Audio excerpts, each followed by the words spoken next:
여러분은 요즘 캐나다의 주택 가격이 완전히 통제 불능인 것처럼 느껴지십니까? 저도 그렇게 느낍니다.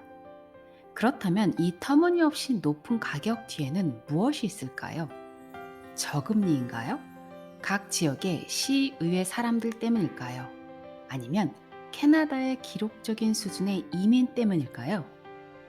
토론토와 밴쿠버 지역 주택 가격은 손이 닿지 않는 곳으로 현재 이동하고 있습니다.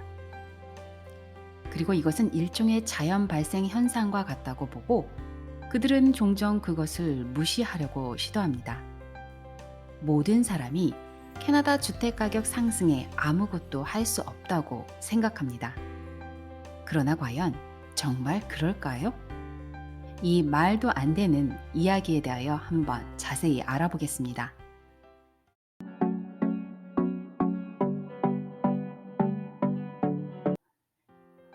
캐나다 주택가격이 왜 그렇게 엄청나게 높을까요?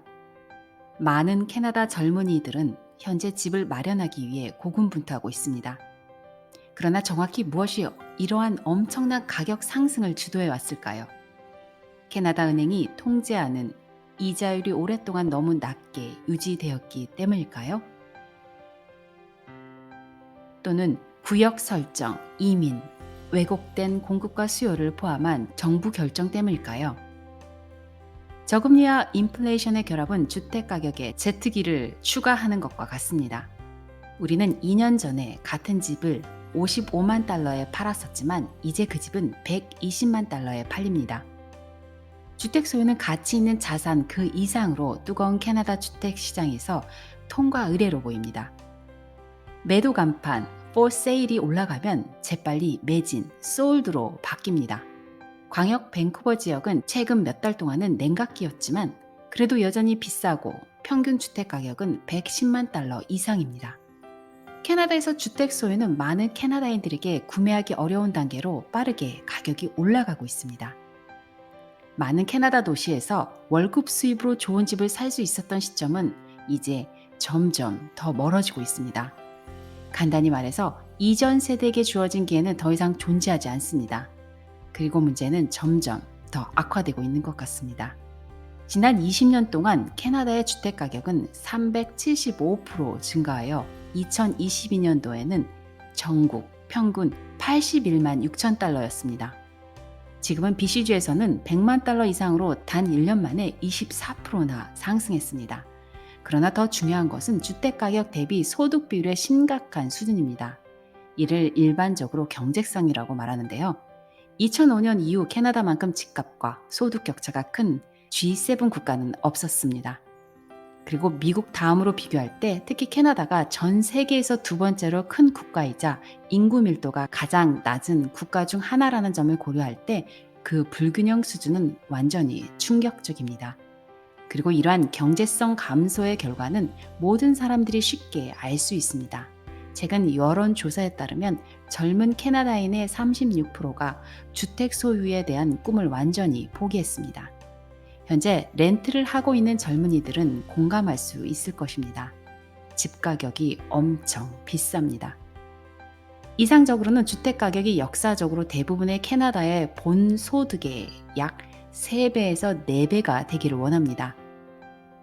이제 캐나다나 토론토에서는 소득의 20배가 됩니다. 특히 상당한 상속 재산이 없는 경우, 즉 부모가 집 구매 시 디파짓에 도움을 주지 않으면 완전히 감당할 수 없는 금액입니다. 우리는 그동안 BC주에 살면서 날씨나 여행, 학교와 같은 이야기를 하면서 평화롭게 살아가고 있었습니다. 그러나 이제는 모든 주택 가격과 현재 경제에 대한 이야기를 합니다.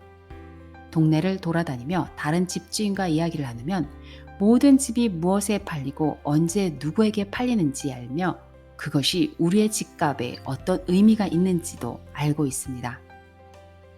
밴쿠버와 토론토와 같은 대도시 주택은 가장 큰 가격 인상을 보였습니다. 캐나다인들은 터무니없는 높은 가격에 팔고 있습니다. 그러나 이러한 경제성의 위기는 대도시 중심지에만 국한되지 않습니다. 빅토리아 같은 많은 작은 도시에서도 같은 일이 일어나고 있습니다. 빅토리아는 지난 5년 동안 단독주택의 가격이 71%나 상승했습니다.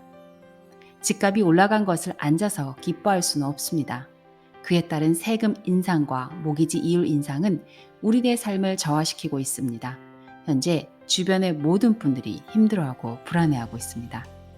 2023년 7월 현재 모기지 이자율의 상승으로 올드주택은 거래량의 감소로 가격이 조금 떨어졌지만 개발사가 짓고 있는 새 주택은 가격이 떨어지지 않고 있습니다.